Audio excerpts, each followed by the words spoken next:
Petri dish, the Petri dish, the Petri dish. This is The Petri dish, the Petri dish, the Petri dish. Fuck it. This is the Petri dish. This is the growing in here, and it's an increasing hatred of everything I create, including this very podcast. What's up, everybody? I'm back, and this time it's exactly the same. I stopped for like 3 or 4 weeks because I was like, who gives a fuck? Life is pointless. But you know what? If life's going to continue to be pointless, I'm going to let it be pointless while I do things and make content. Speaking of making content, my guest today is the same guest as the last time that I quit for a while and came back, because he inspires me to keep making the things that I make, because I don't want to make them until someone reminds me that I exist outside of my own brain. It's Clif, everybody. He's back. I'm either your life coach or your life sponsor. I think I like that. Maybe just Lifeaholics Anonymous. What's that thing where people get placed on suicide watch and they just have a buddy? Oh, you're a 5150. There you go. Yeah, okay. You're my shadow. I'm also trained for that too. Perfect. Make sure I don't just break free and go head first into a wall facing my neck down so I break it. We just got to make sure we got like physical restraints, because I don't think we can do chemical right now. No, and physical might be tough though, because I can break through most Velcro things.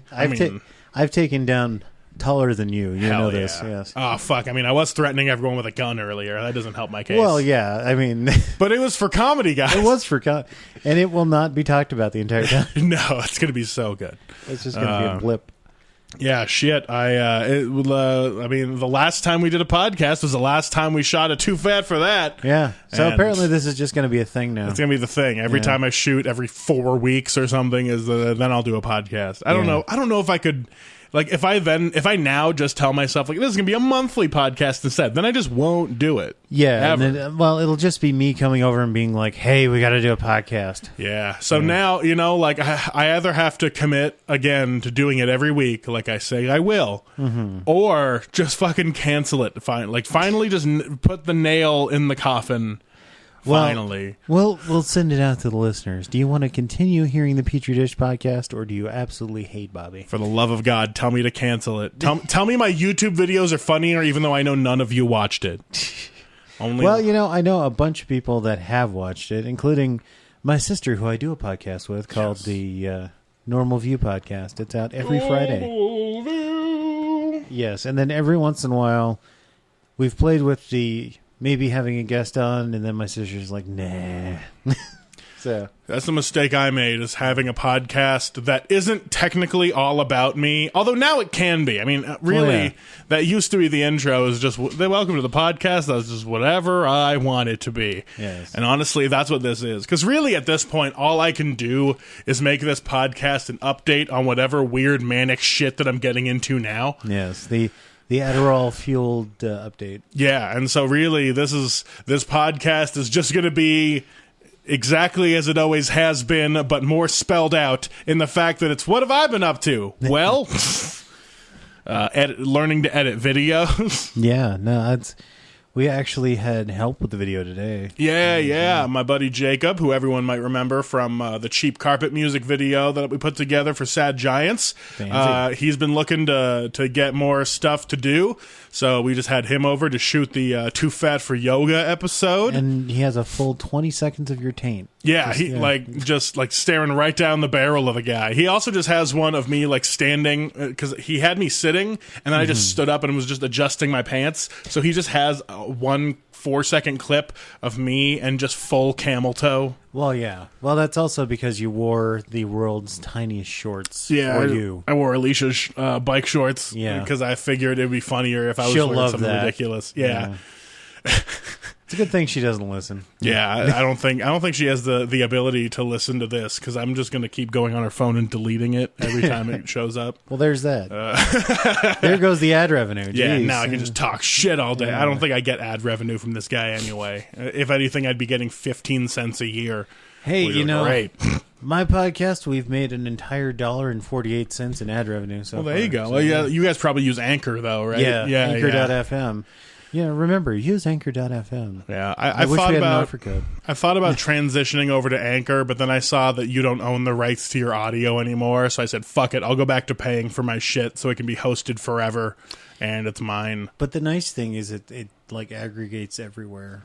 Yeah. So I mean, like, that's what Libsyn is up to. It shoves it out to all the various places and any new ones that might show up. And then, like, I get to fuck with the metadata a little bit, and it gives me good enough stats that I can be like, okay, who should I never have on again? And then you're going to find out it's Clif. 2 times, no. I mean, honestly, like, yours are peaking up pretty high, if only because I actually advertise them when they happen. Well, and plus my fans of my other podcast, all 6 of them come and listen. Well, that's true. Like, whenever I have people on the podcast, most of them just don't give a fuck enough to like share it out there or tell other people to listen. I'm a big media whore, so there's a perfect, and that's why we get along, Cliff, because you'll join my dumb games. Yes. It's all part of the plan. Yes. Oh yeah. Oh, Among Us has been fun. Yes. Yeah, that's the other thing that I've started as of a few like a month or something ago. Is I finally built a gaming rig, and now we've just been doing Among Us hangouts every Saturday. Built is a strong word. It showed up in a lot of other different boxes, and now it is one mostly cohesive unit. Yeah, I will say it's built if your motherboard's hooked up properly. You know, there's just a few USB holes that don't work, and there's just the HDMI hole doesn't have anything going to it. Do you want me to take a look at it? I will look at it for you. I'd rather figure it out myself so that, like, when I try to upgrade or do anything myself, I have enough of that knowledge. Yeah. But then again, that's how I fail at everything I do, by thinking I can do it myself. Well, I mean, that's the best way to learn, is to just try to do it. Yeah, really. That's how I did podcasting. I learned mostly through failure. Like, my job has been very kind to me in that fact, where that, like, there was one time when I was at work. I think I can talk about this now, since technically it doesn't have anything to do with the details of my job. And now I know a little more with that line laws. Line lays? Loon laws. That line laws. The loon loos. But, like, one time we were having to work over Christmas on a very important project, and I was tasked with using the software that is made by IBM, which, if you don't know enough about IBM, whenever they make anything... International Business Machines? Yeah, whenever they create a software, it's boring as fuck. Oh, yeah. It's very plain, and it doesn't help you at all. Anyone who's ever used AS400 knows that. Yeah, so we were using the Doors thing to track, like, software requirements, and I didn't know what any of that shit meant back then. So I was told these lines of the data need to go, and I was like, cool, I can delete stuff.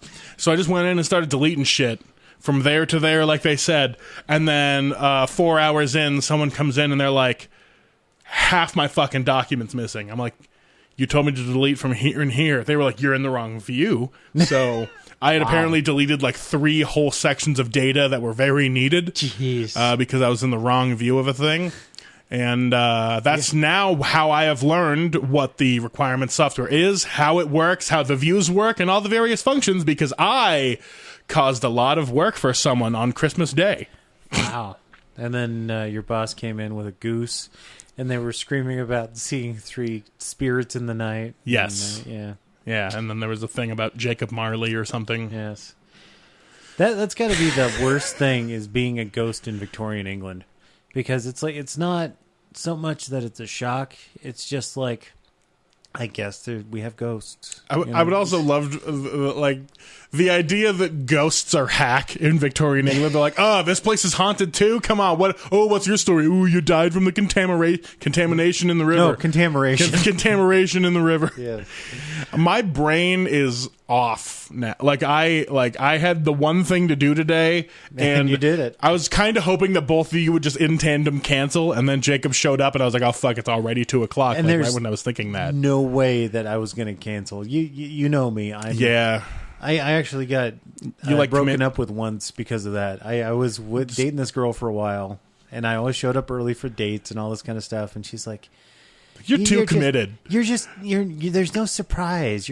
And she said, and I quote, "You're too dependable, too reliable." It's like, do you want me to beat you? Is that what we're doing? Yeah, you need to, like there's the old adage, beat your wife. Like that's no, it's a rule of thumb. Actually, yeah, that is the thing. Yeah. But it is. It is weird how, like, you know, the people enjoy different types of affection, and some people's affection, they want it to be spontaneous and romantic, and other people, I think we're very much the same in the fact, like, there's a plan, let's fucking do the plan. If there's no plan, I don't want to do shit because there's no plan. And why are we doing this thing that we haven't planned? Like, exactly. It's not so much like I don't like being spontaneous. I will do stuff like I'll go get flowers for my wife or something like that. I can be spontaneous, but if it's something like a trip, I need it planned out. Yeah, you got it. Like, and it's I don't understand people who are like, you know, yeah, I'm going to go on vacation. I'm going down the coast. Okay, cool. Where are you going? I don't know. Wherever. Fuck. Yeah. It's like, no. Don't you need to like have reservations at hotels and do, you know, like. Yeah, I don't know. Maybe it's just because I was raised with, like, whenever we did a vacation, we went to AAA, figured it all out. They got us reservations, gave us maps. There you go. Like, this is. I don't think, like, I never had. I don't remember having vacations for anything. But if we did, there was always a plan in my mom's head, and she just never told it to anybody. Okay. So I think that's where I get, like, I already have from her DNA the neurotic tendency to need plans, and I also have the tendency to not share them. Yeah, and the tendency to not share them. So, like, I have many things fully realized in my head, and I will plan a thing and then not tell anybody any of the things. Like, when you and Jacob got here, I was like, here's the plan, because I forgot to tell you, and I didn't plan until now, but it's in there. There's a thing. Yeah, because I like shooting these things. They're okay when it's just you and me. When there's other cameras I can involved, just follow you and do whatever. And like, because we were crossing each other's shots so much, because we were like, well, I think we should do this. Well, I'm going to do this. What? Yeah, it can be tough, especially when there's it's an action based show. Well, yeah, so I'm and we always had just multiple fucking around. cameras going too. Like, it's just like. But still, it'll hopefully I'll be fine. I'm going to assume it'll be great. Much like everything I do is flawless because I plan to have weird failure. Like, everything I do, I plan to have not a layer of irony, but a layer of, like, I'm making this and the production is too far beyond my capabilities. So we're both here, like, learning. Overt effort. Yeah, so it's like, hey, everyone watching, we're doing bad together. You know, like, you're along for the ride just like I am. I set this roller coaster up to put myself on. Yeah, I'm trying very hard. You enjoy it. Yeah. And so it's tough to make that style of comedy come across. Yeah. And I feel like if I had more planning for myself, I could set it up a little better. Or if I gave you a script ahead of time, that would be great. It would be better. Yeah. And so that's that like, way I could plan shots. Exactly. And things like that. And that's the level of planning that I want to get to, that I know is going to be the barrier of, do I get enough of a serotonin release from making this thing exist to not only write a script and have us film it, but then take the time to edit it and put it out in a timely manner. Yeah. Well, you know, you can also, like, start a Google Doc. Yeah. Like, invite me to it. We'll, like, make changes and do stuff. And, oh, that'd be so smart. Yeah, and we could do, like, even just a call over, like, you know, Hangouts or whatever, too. Yeah, or just, like, while we're sitting for an hour in Discord waiting for other people to join among us, plan something out. Let's plan things, yeah. Fuck. Yeah, that's, like, my biggest problem is loving planning and hating doing. I love to have made a thing, and I just hate doing it. Well, you're probably like me, where it's like, yeah, I'm going to tune everything on my PC to the perfect bit, and I'm going to make sure my workshop has everything in its place, and I should probably make something. Yeah. I love to get things prepared as long as there is no set deadline. Well, actually, I need it, though. I found that having a deadline actually helps me, especially with the other podcast, because we record on Monday, and then it goes up on Friday, no matter what. And I give myself that week. I've been saying for the last 4 years, whenever I started this fucking podcast, I've been saying the whole time, I need to just pick a specific day and a specific time and record every time on that time, because then it'll also afford me the ability to live stream it and have a live podcast situation. Well, and then you can also, like, you don't have to have people here at the table. Yeah, I can just do... I use Zencaster. It works really well. Man. They let you do 8 hours for free every month, so it's not bad. And plus, I have the ability to like call people directly, like in this situation. Throw a TRRS cord on that thing, yeah. And I don't want to. I also don't want to go through the like hassle of booking people to be on the show and then just having them forget. Well, yeah. Well, so I guess I would have to also always, up on remind them. You'll always have me as your whipping boy, so just. I guess I'd like to hope that people like the sound of my voice. I think so. I haven't gotten any complaints, and that's when I really know I've fucked up. When people complain. Yeah, it's like, hey, maybe don't have Jonathan eat McDonald's directly into the microphone anymore. And I'm like, you are correct. Well, you know, McDonald's is just so enticing to eat into a microphone. I know. There was one podcast, I think it was me, Jonathan, the third on the painting that we have of all of us, and it was me, him, and Austin doing a podcast in my old apartment, and just eating Egg McMuffins directly into the microphone. That's what we were all doing. Okay. That was the intro to the podcast. It was like intro faded out, fading in. It was just chewing, just loud chewing. It was so. It was so gross. Let me just take one of these avocados. There you go. Yeah. Fuck. Yes. It smells like peanut butter in here because I made the peanut butter balaclava. Now I'm saying balaclava for the baklava. Yes. A peanut butter balaclava would be interesting. Yeah. Baklava is one of my favorite desserts, and there was just a binging with Babish. No, it wasn't binging. It was basics with Babish from the Babish Culinary Universe, now on YouTube. But... binging your basics with Babish in a baklava. Babish a bacon baklava. He made it, and then I realized how easy it was. And I always knew how easy it was. I just figured, like, fuck it. I don't want to do it. It's layers of pastry. It's not the hardest thing. And then you just shove some chopped nuts in there and dump syrup on it. And so I was like, okay, I'll finally do it. And now... I regret learning to make my favorite dessert because now there's no reason for me not to make it and just have some shit around and experiment and do cool stuff. Health is a reason. And that's the thing is I'm realizing like I really have to take care of myself even harder because I haven't been because I figured, well, fuck it. Well, that's the entire like the thing about your YouTube channel is you haven't taken care of yourself. Exactly. And that was the crux of this last episode is like you need to there's daily maintenance too, not just the fun go learn a thing, but it's like, hey, the shoe standoff I think will be the best. Yeah, the fact that I have trouble tying my shoes again is not a fun realization. Like 1 year ago I ran a 10K. Like that and it wasn't the worst timing. It was snowing heavily, but I still made it in an hour and 20, you know. Wow.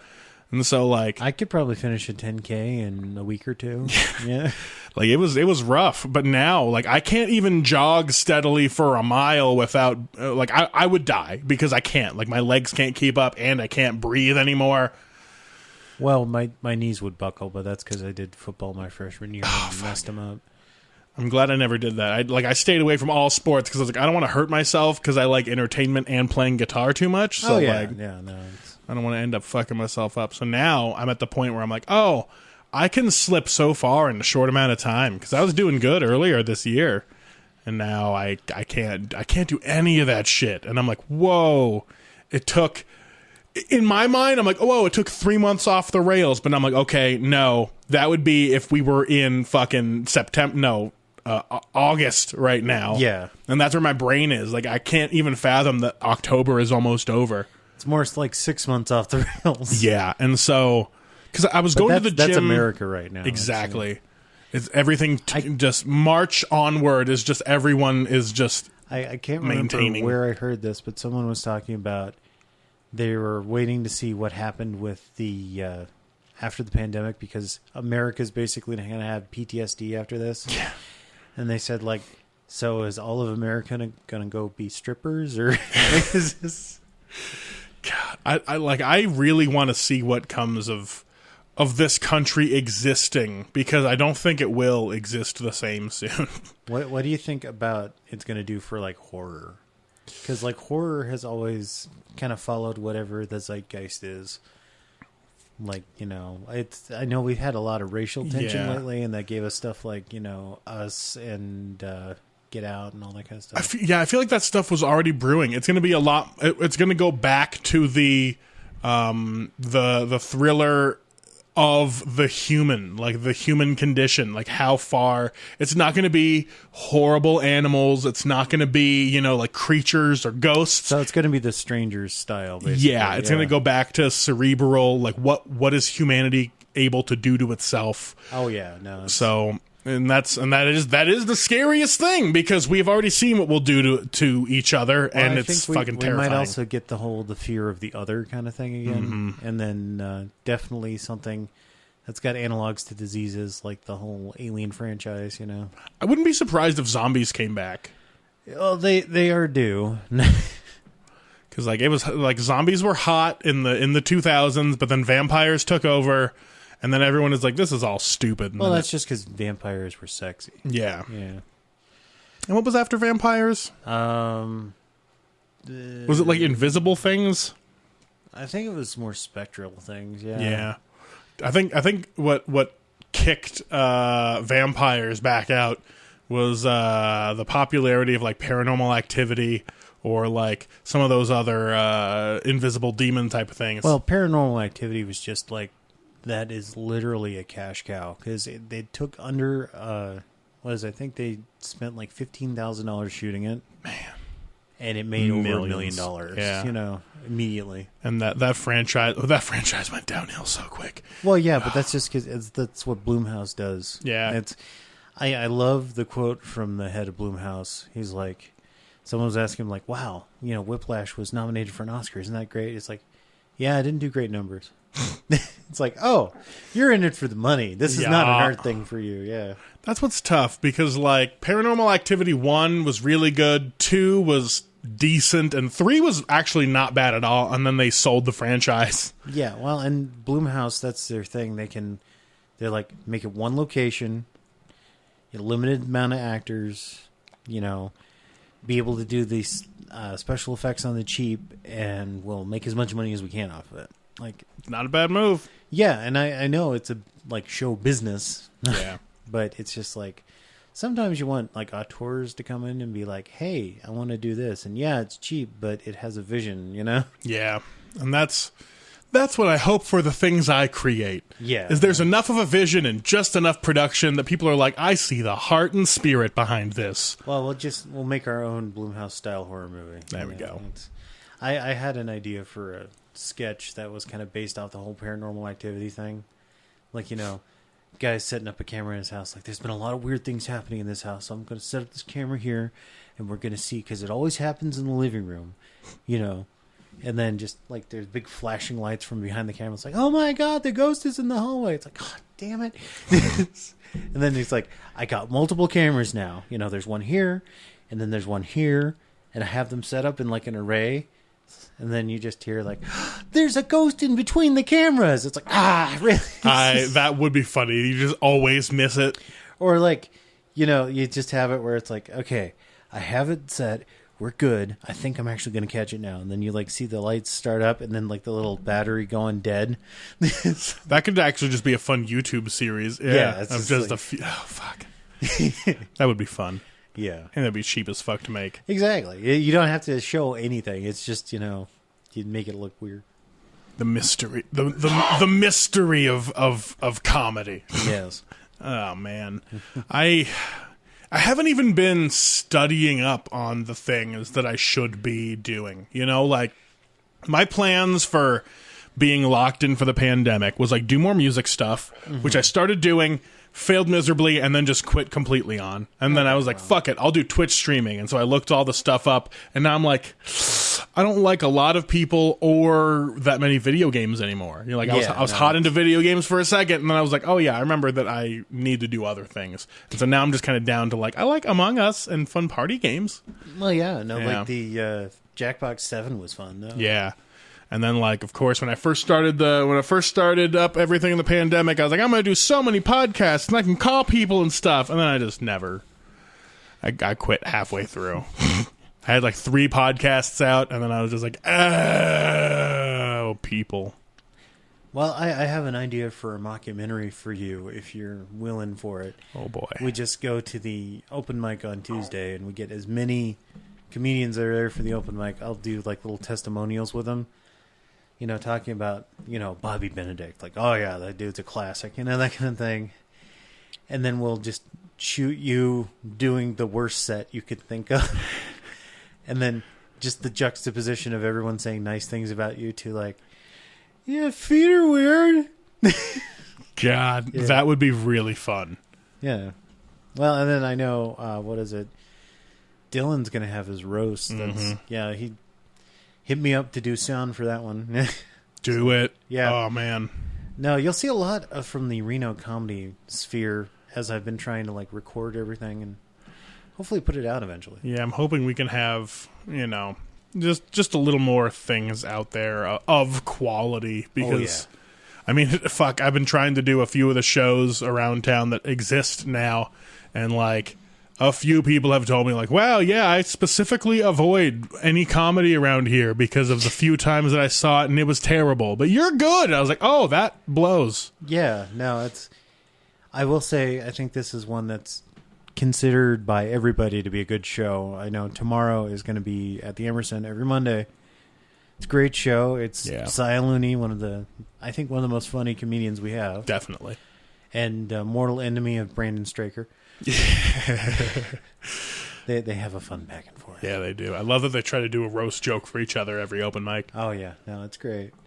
Yeah, no, and I've been recording that actually for the Emerson, so they're going to like try to put out like, stuff for that. So sweet.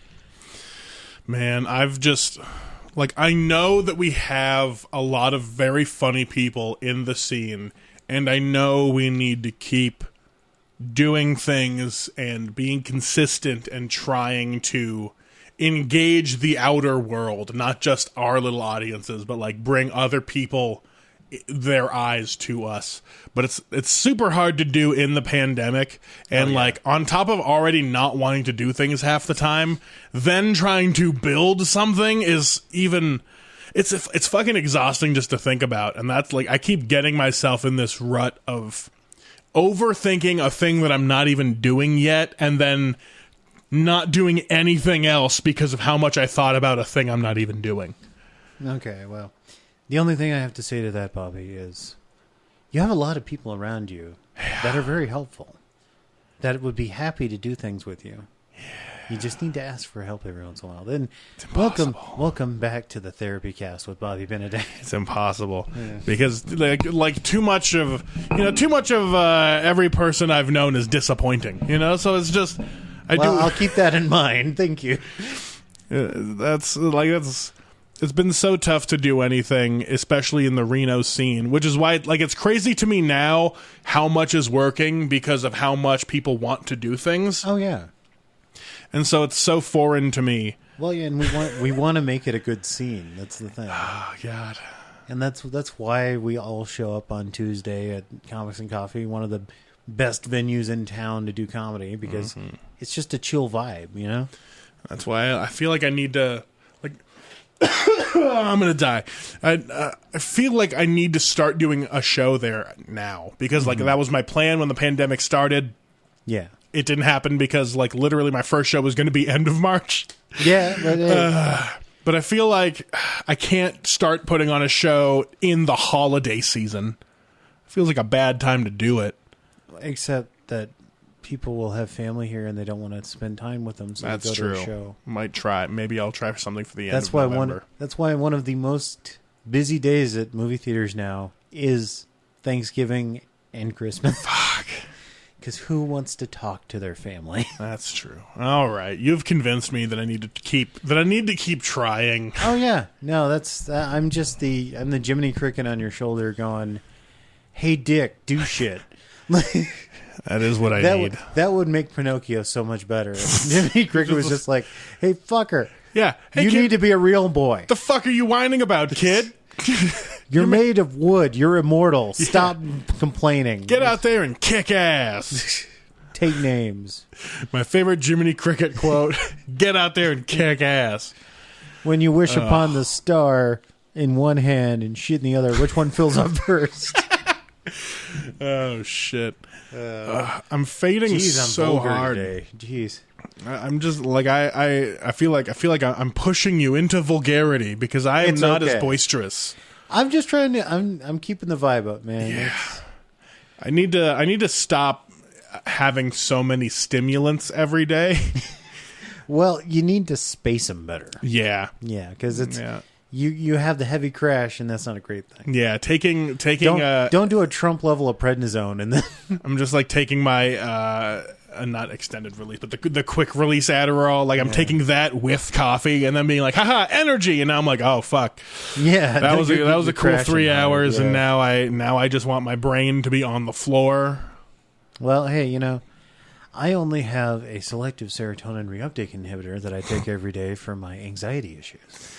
And the worst thing about that is it actually makes you tired. So yeah, when you take it first thing in the morning, you're like, That's the tough part. Is like I feel like I need to be back on some sort of mood stabilizers because, like, even though the mania is specifically how I create, I need enough serotonin to make it through like the weekend and life. Yeah, it's also insane.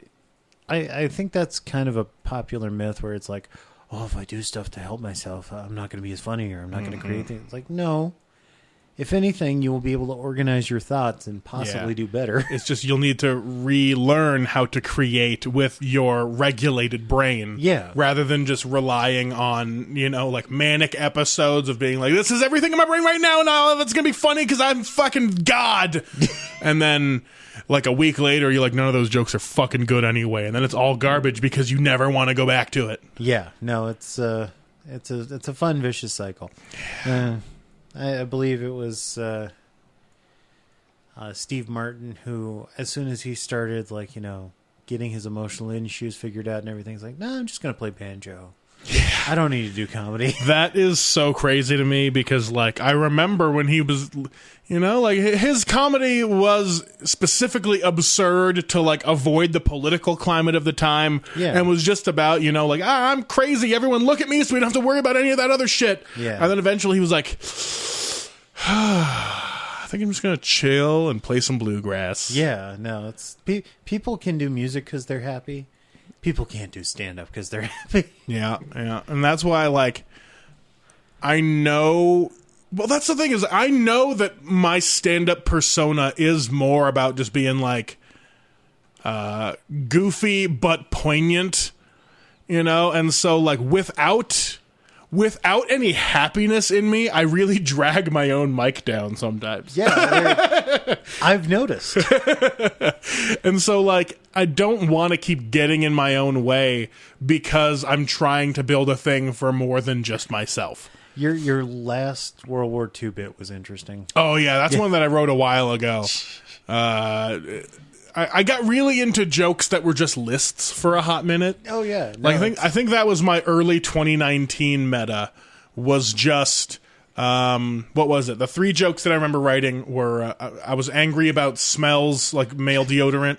So one of them was like all of men's scents are just strange abstractions mixed with random nouns. Like one of the smells was bear glove. Yeah. Or mountain blast. I never understood bear glove. Does that mean it's supposed to be leathery or what? I don't fucking know. But then I was like, I'm gonna make my own line of sense. And the line of sense were what is it?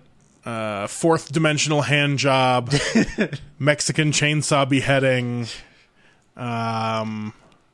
Keith. Oh, neighbor fuck. That was the last last one was neighbor fuck.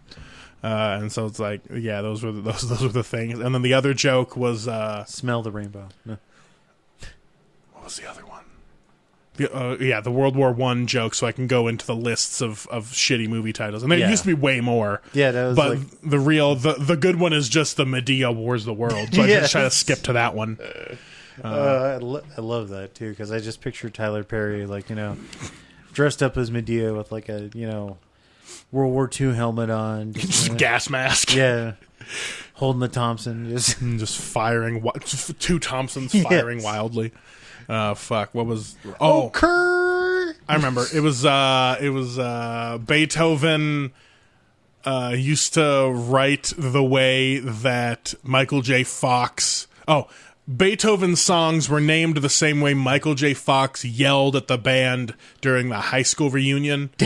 What is it? Blues Riff in B, Watch Me for the Changes, and Try to Keep Up. Because Beethoven would write shit like Sonata in E flat minor. Watch Me for the Changes, just Try to Keep Up. Yeah, and so then I was just like, well, what were... I wish we would named modern songs that way. Yeah. Like, what the fuck were the tags? Braiding my hair while going through a Molly fog in F major. Literally just yelling in C minor.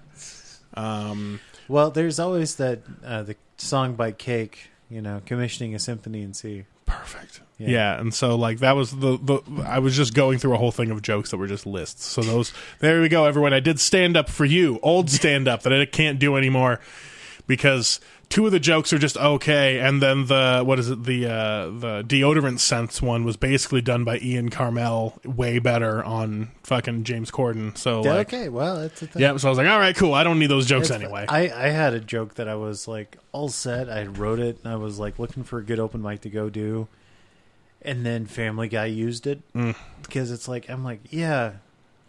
There's a large contingency of people that know Bruce Wayne is Batman because he wasn't down there like pulling Cat 5 cable and just like putting up his own TVs and stuff. He had a crew, and yeah, they'd all be sworn to secrecy. And then like Family Guy did it where it's like apparently Stewie was like the contractor and talking about it's like whatever. Fuck. Yeah, I watched that with my wife. I was like, they stole my joke, and then my wife's like, they don't know who you are. Yeah, like this is. That's my favorite part about, like, I don't know, or when even locally, because comedians will constantly, like, accuse other comedians of stealing jokes, and it's just like, this comedian you're accusing here locally would never even watch that comic. Like, we know we know the comedy they like, and also, people don't know this a lot about, local stand-up comedians. We don't really ever watch that much stand-up, because we fucking can't. We're out doing it. You also start to get influenced. Too, yeah, and you don't want to steal that person. You don't even want to steal their voice. Like you can always tell when a new Chappelle special drops because a lot of the newer comics will get up there and be doing that exact cadence with their new jokes.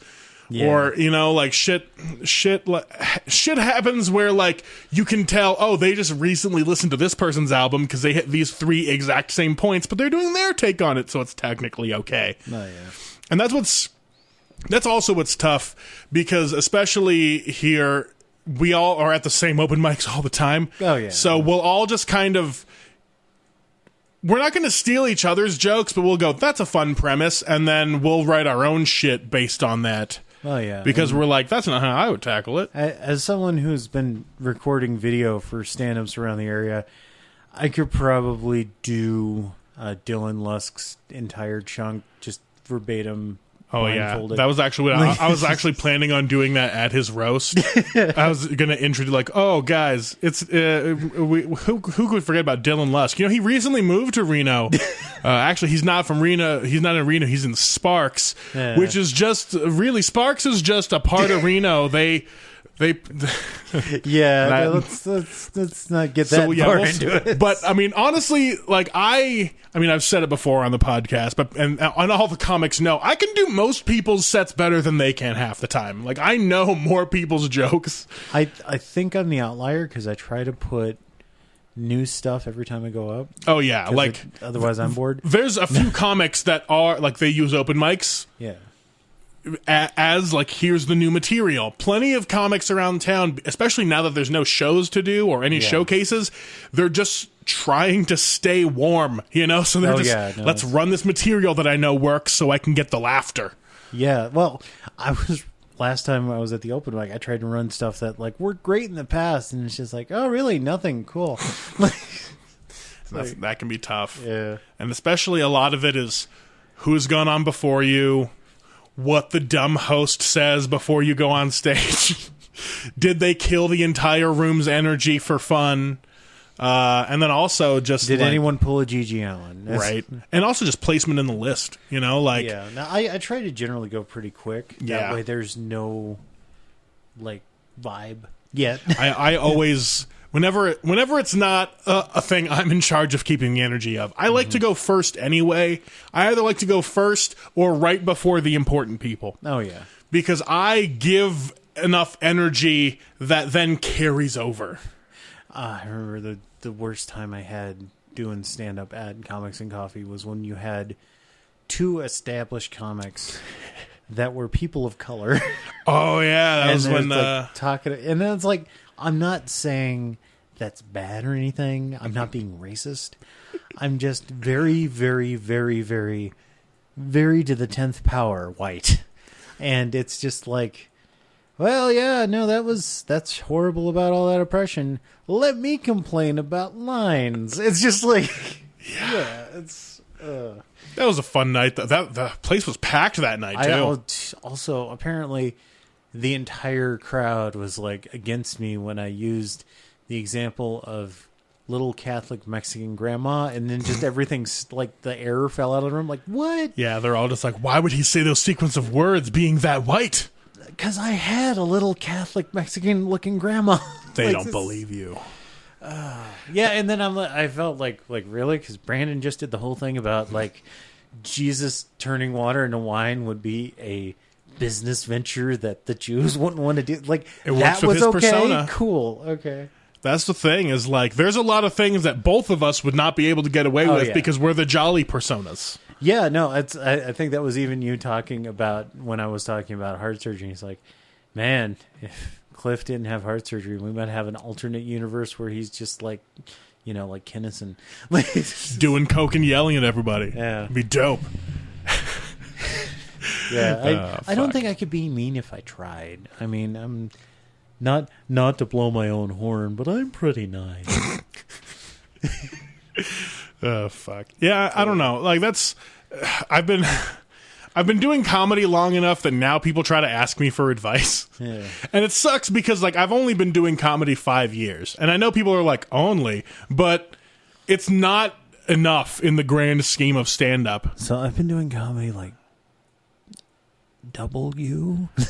Yeah, like and I'm not saying I'm like a professional comic or anything. I've just been doing open mics and stuff for like 10 years now, and I feel old. Thank you, Bobby. You're welcome. You're taller than me though, so I can feel younger. It's just comedy sucks. Remember when height was how you figured out how old somebody was? It never worked for me because I was fucking like 6'1" and I was 12. Okay, it's never functioned.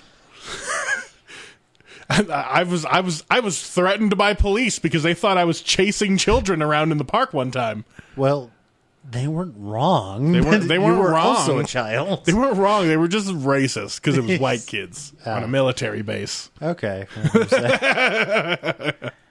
Yeah, I will say the only time I've ever had a run-in with police where it was maybe a little bit racially charged was when I was visiting my wife when she was then my girlfriend, and she lived in a very large Hispanic community. It was Coachella in Southern California. It's very, like, she was the white person in the neighborhood. Yep. Because her mom was white, her dad was Hispanic, and it's a thing. And so I'm like driving home. I got pulled over by the like local Coachella police. Oh, and they're like, "What are you doing here?" No, they came over speaking Spanish to me at the window. I'm like, I'm sorry. He's like, oh, your taillight's out. It's like, oh, sorry. I didn't see that. I'll get it fixed. He's like, okay, get it fixed. And he's like he was just completely like, it's a white guy. What's a white guy doing here? I have to speak English out here? Fucking weird. It's like 11 o'clock at night. There shouldn't be white people here. Is he coming to buy drugs? Yeah, it's just like... Is he coming to gentrify this neighborhood? I'm coming with a Panera. Are you gonna make a microbrewery here? Yes. I think it was Pete Holmes that had the best joke, because he was like doing stand up in some inner city area. Oh yeah, and he has like stand at the hotel. And he's like, the hotel was terrible. Like, he said the Wi-Fi password should be like rape whitey. Like, it's just like, So he said he didn't feel proud about it, but he put like Panera bread into his GPS and just drove. Starbucks, Panera, any of it, and then you just white person, yeah. And then you're just sipping on something nice and white. Yeah. We have a dog in a sweater. Yes. The only dog I know that enjoys wearing sweaters. Well, the dog in the sweater that also photobombed your entire video. Yeah, that video is going to be a lot more dog than it is anything else. Well, there's downward-facing dog that you tried to do. Yeah, I tried to give him to give me advice. Yes. He was playing with his little doggy eyeballs. Yeah, and then you ate him at one point. Yeah, I was just chewing on his ears. I like to do that to dogs. I want to know what comments we're going to get. Are you going to leave in the yeeting?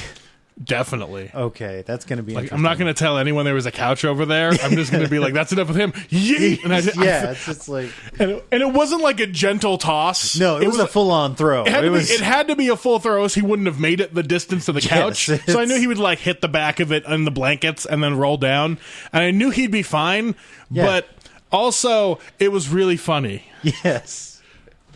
Yeah, because he stopped listening to me and then just sat in front of me looking sad, and I was like, "All right, you're just gonna get thrown off camera." This podcast has just become a behind-the-scenes commentary track. I don't see why not. It's the only thing that I've done. I mean, other than that, what did I do? Oh, you know what? It was kind of cool. It was I did 2 shows this last week. Monday was a planned one that I was a part of. John Botto put on. I kind of wanted to go to that one, but I was recording at the Emerson. Man, it was a good one, but it was full up too. Like it was outside. It was a decent spot. And that was the one at Donner, right? This one was it was in Truckee at the Alibi. But yeah, I mean, I've been to Alibi before on the inside. Shows go okay, but then you got to kind of yell over everyone at the bar. This one was outdoors. There was no bar. A waitress came up like a real comedy club would, and so we weren't just having to yell over an audience the whole time. Well, that's great. Yeah. And so like that show went good, but then on the show was Joe Sorgani, who people might remember from one of the episodes of Same Problems that's out there. If you don't remember him, look him up on Instagram. He's more famous than me. But him and another person, Ivy Miller, who's like a Red Bull sponsored surfboarder. Oh, right. I know and this story. And she's like a YouTube personality. They were both up there, just like doing enjoying things. Yeah, and they just have like they're just all like that was all their fans, and so like.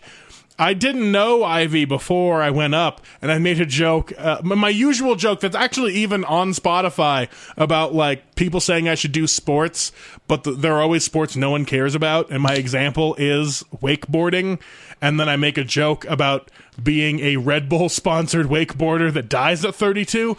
I did that on stage, and I got groans. Such a ridiculous premise. Exactly, and then I forgot I was in Truckee, where those people are. And then I was like, "Oh shit, that's like a thing you guys do." Yeah, in fact, this person that's here specifically, the person that was just on before me. Yeah. Oh fuck.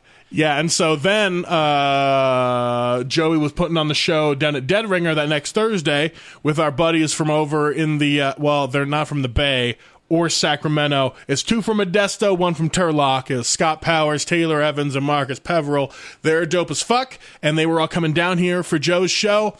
And I just wanted to show up to hang out with my buddies. And then Ivy was there again, and she was super nice and fun. And I checked her stuff out on YouTube, and I was like, "You are fucking weird." So it was like it felt better to be like, "Oh, she's not just like a famous surfing person at like." If you had told me Tony Hawk was there, I would have been like, "Are you fucking kidding me?" And so that's the level of entertainment the audience had. Then you would have done a terrible joke where it's like, "Man, I don't know how some people do these skateboard tricks. Like, like doing a 900 is like impossible." Yeah, doing a 900. Who the fuck does that for the first time ever? Nobody can do that. Yeah. And so, that's pretty much what I did. But she was very nice. She told me how good I did, and that made me feel validated. And then Joe put me up on the show just because I decided to show up and, support the show and support people that I enjoy. And it was a dope fucking show. Joe knows how to fight. He knows how to pack that shit out. Well, that's good. It was a full audience. My only problem, it was all the same people from Monday. Because again, the 2 big draws are Joe and Ivy. Yeah. It's all their friends again. So I was like, fuck, I can't do the same jokes. It's okay. I had to do it wasn't my B material, but it was my old A material. Stuff that I did 2 or 3 years ago that worked, but I wasn't as funny back then. And I didn't know what my persona was, so it was very disconnected. So unfortunately, I didn't kill on Thursday's show. I did good, And because that audience already liked me from the show before, I did well. But it wasn't my best, and I was a little disappointed in myself. Even though it was a great show and I did fine. Mm-hmm. But that's just the level of like neurotic art hatred that I'm at with myself. Is like, even when I do great on both the shows that I have in a week and the open mic was fucking dope that week, everything went well, people have been liking the things that I'm putting out, I'm still just like, I'm fucking up. It's insane. Yeah, well, that's why you talk to doctors. I don't like to talk to them.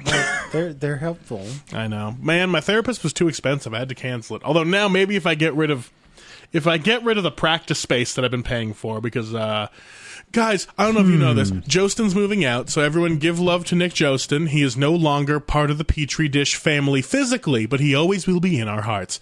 But he's been like, moving in and out. So I'm thinking maybe I can bring all my practice space shit back into that room. And then not have to be paying like $300 something bucks basically for an apartment I can't use. Yeah. Where is this? It's the musicians rehearsal center that's over.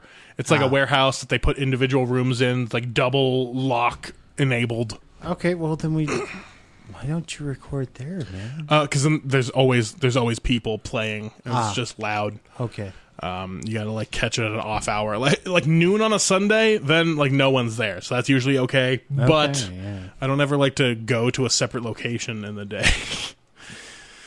Either way, the luxuries of pandemic living, right? So like I feel like if I get rid of the practice space and I move everything here, and then I'll have enough money to then get mental help again.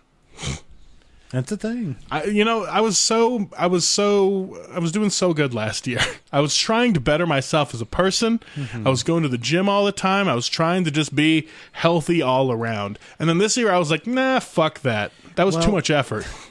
Now everything is too much effort. The thing you should think about is when you're trying to do stuff and you're miserable, it's harder to do stuff. That's true.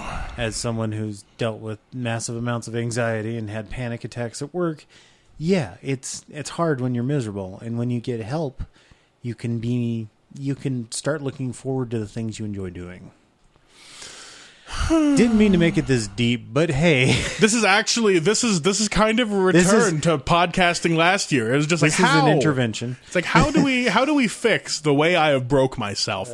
And honestly, this is better for me because I am not a healthcare professional. I'm just here to talk. That's the best way to do it, because I don't process things unless I say them out loud most of the time. Well, that's what therapy is. Fuck. Really. It's okay. I'm breaking all my shit again. It's fine. I forgot how to podcast.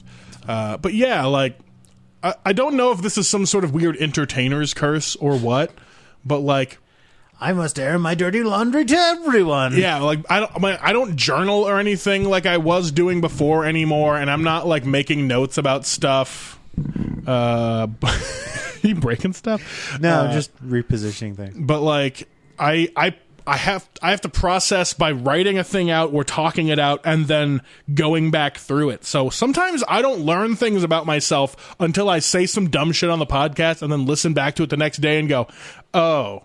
Well, yeah, no, I'm happy to talk. I enjoy talking to you. Oh my God, there's a cat. Very needy cat. Oh, that's why it's dinner time for the kitty cat. Hello, kitty cat. I'm allergic to you. Nice. Butters, go away. You're being bothersome as a cat. But I don't know. So I feel like I've yelled a lot of words that I'll gain some insight on myself. And well, yeah, and just know I'm always available because I'm not employed right now. Man. All right, now you're getting hired as my new therapist. Stop doing physical humor. Well, we just need to get a camera on this podcast. Yeah, honestly, it wouldn't be too much. Yeah. I can just buy more of my little $30 webcams. Oh yeah. Set them up in the middle here, and then have the OBS running and live stream the podcast. Like, it would be very undifficult. I just don't. I can even bring my own webcam if you want. Fuck. In fact, I will bring like a laptop. I can have Among Us on. Oh man. You got an Among Us, and we just do 4 people around the table playing Among Us. That's the way to do it. I mean that would be. All right, looks like I got to set a schedule. Every Saturday is the Among Us stream. Okay, and that's fine. You know, schedules are good. And then the podcast will be sometime. Sometime. It's still going to come out every Tuesday. Yes. I got to find out when I'm doing it. That's a real see you next Tuesday. Yeah.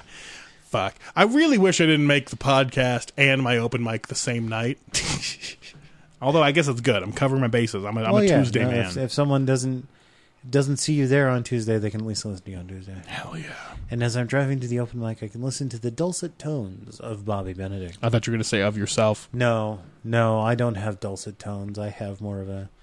I don't know. Like, when I did dispatching, I had people tell me, you sound like you have like a radio voice. I'm like, I'm just dispatching. What do you want? You definitely have that AM calmness about your voice. Hey, everybody, it's Weenie in the Butt on Friday. Fuck. I don't know. I've always been, like, the thing that gets me about my voice is I know the sound of my voice is pleasant enough, but I don't enunciate. Like, my actual speech patterns are wrong. Bobby Benedict does not enunciate properly. I really got to get back into, like, training my voice theatrically, I guess, is the way to say it. Because I already have the projection. I just forgot how to enunciate because it stopped being important to me. Well, I have an issue with when I try to do accents, it always just wobbles back and forth between accents. Boo. Like, I think there's only one accent I can really do, and that's like Norse, and then just stay in it. Because it is just, it's more a cadence than it is a type of accent. You have the weird pronunciations, but at the same time, it's going back and forth in a way that is one of my favorite YouTubers, what is his name? Paul Davids, I think. Yeah, he's a guitar guy. He just has a very smooth voice, and it's like very low. It's almost ASMR-like, but he is like some sort of like Nordic European person. So he's just like, this lick is so tasty, guys. It's a tasty lick. It's always nice to throw a few of the sevens in with your chord structures. Let me show you the way you do those voicings. It's so pleasant. I fucking love watching his shit. Today we are going to flick the G string. There's actually, my brother was learning to play bass. He had this video on like how to string your guitar. And immediately that's like, okay, we're going to start by changing the G string here. It's being kind of weird and a little tinny, so we're just going to change. It's like, do you have no just self-awareness whatsoever? Nerds. Like, it's just like, yeah. All right, let's land this turd. Just kidding. It's been a decent one. I'm just so over the day, and I also forgot the eggs again to go deliver to that person that I've been selling eggs to. Yes. Fuck. Yeah. Anyway, what you got anything to plug, Cliff? You got some plugs? I always have something to plug. There is the Normal View podcast that comes out every Friday. Look us up on Spotify, Apple Podcasts, anywhere where a podcast comes out, because we use Anchor.fm. Anchor.fm for all your best radio needs. Remember, they have an app. I don't know why I'm advertising now, because I'm not getting paid for this one. Do it. Show them Libsyn people. Yes. And then also you can see me behind a camera every Monday at the Emerson. Nice. And sometimes on stage on Tuesdays. So Dank. There's that. And not on the Emerson, at Comics and Coffee. And go to Comics and Coffee. It is one of the best coffees I've ever had. Plus there's a bar there. So you can get twitchy, or you can get depressed, or you can get depressed while getting twitchy. It's that's how alcohol works. It's a depressant. And also, you know, if you like me and you like seeing things that I do, you can look at my Instagram. It's at Flynn, FLYNN _1, because I'm a big Tron nerd. And if you see me walking down the street, throw money at me. Ooh, do that. Yes, yeah. And make sure it's like a big wad of bills. It really hurt me. Just nail him with a whole rack. Not a roll of quarters. That's just mean. Oh, what's like? That's 20, like what, $25 bucks. Yeah. It's, I don't. You know. Come on. That's two solid bills. Yes. And of course, watch out for my videography work on the Petri dish. YouTube channel. Oh yeah, apparently speaking of, I've caught your diction disease because I called it Le Petri Dish. Yes. I mean, just like the intro of the podcast, the Petri Dish.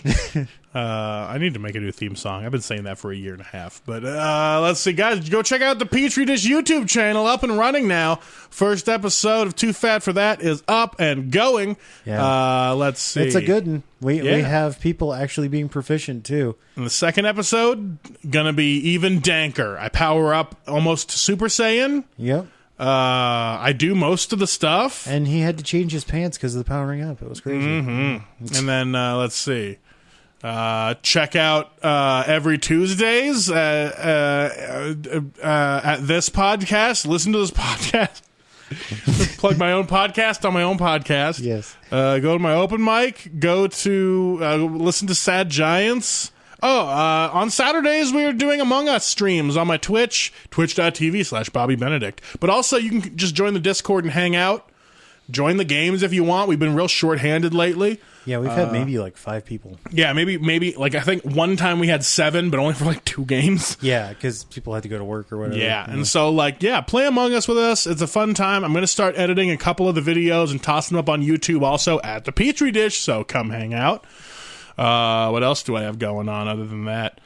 Baklava. Yeah, watch me make baklava. If you like enough of my stuff on YouTube, I'll show you how to make baklava, but without recipes, because I really do want to make that show one of these days. So we'll create the Benedict culinary universe. No, it's just going to be the Petri Dish. We're just putting it all under that umbrella. The Petri Dish, does this taste funny to you? No. Something is going to happen. God, I can't wait to eat that baklava. Yeah.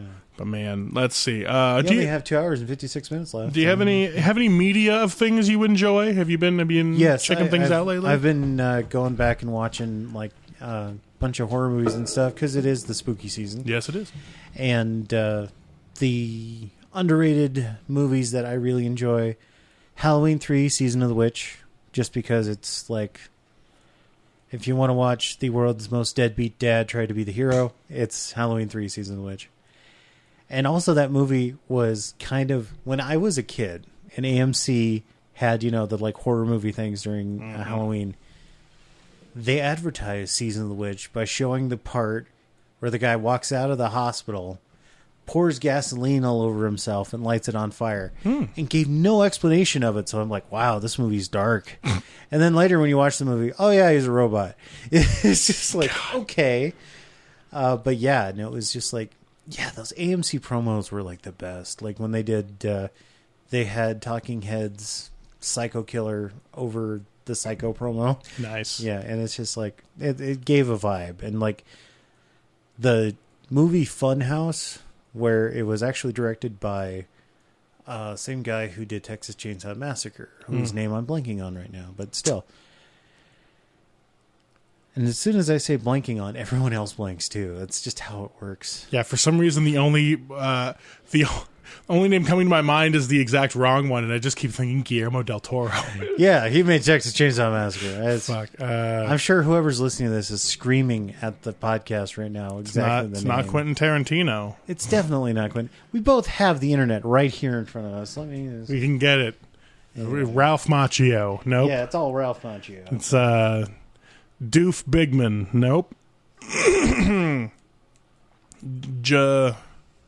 Jehovah, yes. The Lord Jehovah made it. Ulanu he. Toby Hooper. Sorry.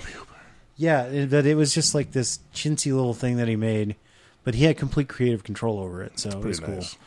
And it's about like some kind of psychotic killer that like lives in the funhouse because he's all deformed. So basically a Friday the 13th movie, but in a funhouse. And the stuff is I love that movie so much. Fuck. I found that. Oh no, my sister gave it to me from a $5 bin in a Walmart like 15 years ago. Oh yeah, but it is a good movie. It's so good. It's got what's the guy that was not in Saturday Night Live anymore? Garrett Norris. Yes, has him. Paul Sorvino is like an army general for some reason. Yes. It's basically, there's a zombie making yogurt, guys, and that's pretty much it. Just watch the rest of it. Yeah, it's basically consumerism at its peak. And what I love is it was so low budget that like even the intro was it was basically, I think it was like produced by a Chinese company or something. Yeah, it's basically they just got funding wherever they could. Yeah, so it's American made with American actors, but it is not funded or really enjoyed by most Americans. Well, and it's actually just a really big criticism capitalism. Yeah. And we turn to something we don't 100% understand because it can make us money. It's just like there's that. And I've noticed that with a lot of horror movies. It's like it's all just thinly veiled things. Oh yeah, it's just thinly veiled social commentary. Well, yeah, and like They Live, that one is awesome, and that one is awesome. A, it's got good commentary.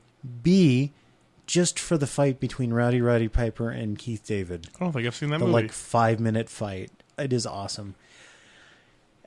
I would definitely see the movie, and I'm not going to spoil anything.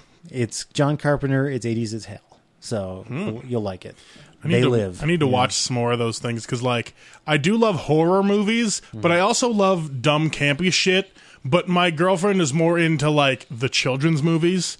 So recently, I'd never watched Hocus Pocus because I never really gave a fuck about Disney movies. Yeah, I know, because we were like, hey, we're thinking about going to the theater because they're showing it for $1, and you're like, I don't really like kids movies. I can't anymore. And, like, we watched Hocus Pocus. It's not my favorite. We also watched Halloween Town, which, like, I'd go to bat for Halloween Town over Hocus Pocus. Okay, well, Hocus Pocus was kind of annoying. Apparently, they're going to have some kind of like thing where Bette Midler, Kathy Najimy, and the third person, Sarah Jessica Parker, are going to come on like ABC and do some kind of thing. And it's just like we were looking at the promo stills, and my wife's like, is that Sarah Jessica Parker? Or did they just find somebody to put her in a dress? Honestly, if they just found like a random hot blonde actor from now and just replaced Sarah Jessica Parker, it wouldn't be the worst thing. No, my wife thought it was like a dude in drag. Like, it was just like, I mean, she's like in her 50s now, though. So like, you can't blame her. I'm not saying that like, oh, whatever, but like, you're just saying your wife's mean. Some people age like wine, others like milk. So others like witches. Yes. Evil witches. Well, she hasn't eaten children in a while, so... Yes. Speaking of witches, did you see that the movie The Witches was remade for HBO Max? I did not. Yeah, it's got Anne Hathaway as the head witch, so... Interesting. I've also been thinking about going through... Because, like, they snuck in under the radar, but there's a really solid, I guess you would call it, The Conjuring universe. Oh, yeah. All those ones that followed those two. Yeah, no, my sister saw all of them because they came out while she was working at the movie theater. So it's just okay. Yeah, but like they didn't advertise that much about it initially. They just seemed to come out, like there was The Conjuring, there was Annabelle, and there was Conjuring 2, and there was another... and then the director started like giving other directors, and he would just produce it. And so like there's a solid like 8 or 9 movies deep in the franchise now.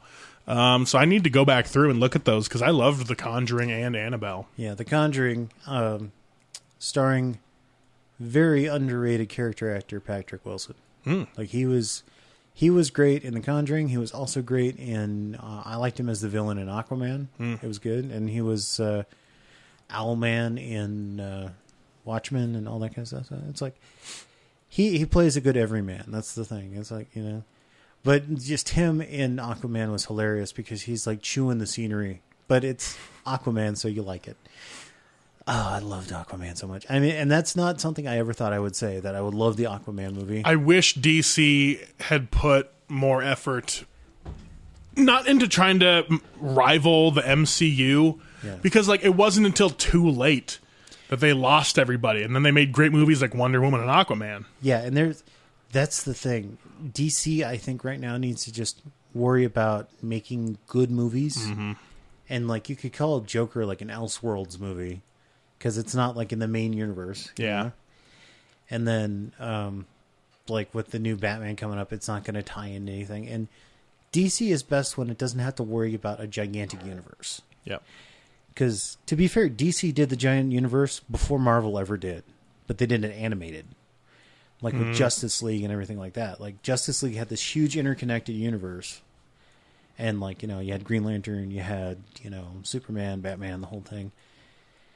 And some of their best work was like the Superman Batman adventures where they had like, it was a Batman story and a Superman story on like Saturday mornings. and it was always good stuff. And they brought in like obscure characters, like you had Dr. Fate in a Superman episode, and it was just like they were having to fight demons. And fuck, yeah, no, it was really good. And they brought out like Etrigan the demon. They brought out like all sorts of crazy. Like Parasite was one. Like no one's ever going to do Parasite. Oh yeah, no, Parasite. He's one of the villains. Cool. And the Superman show actually had their own version of Harley Quinn, and the Livewire character. She was never a DC character before, but she became one after being on the Superman show. So, oh, nice. So they really like, I don't know, they kind of brought legitimacy to that universe before anyone cared that much about. Oh yeah, those universes. Well, and it was aimed directly at kids, so it's like it didn't have so much legitimacy because it was like, oh, this was a kid show. But if only they had leveraged the fact that like all of us now grew up watching those. Oh yeah, no, like. They didn't even try. Well, everyone, when you think of what Batman's voice is, you think Kevin Conroy. It's, he is just Batman, just like the Joker should be Mark Hamill. It's yeah. I always thought it was weird that Luke was the best Joker.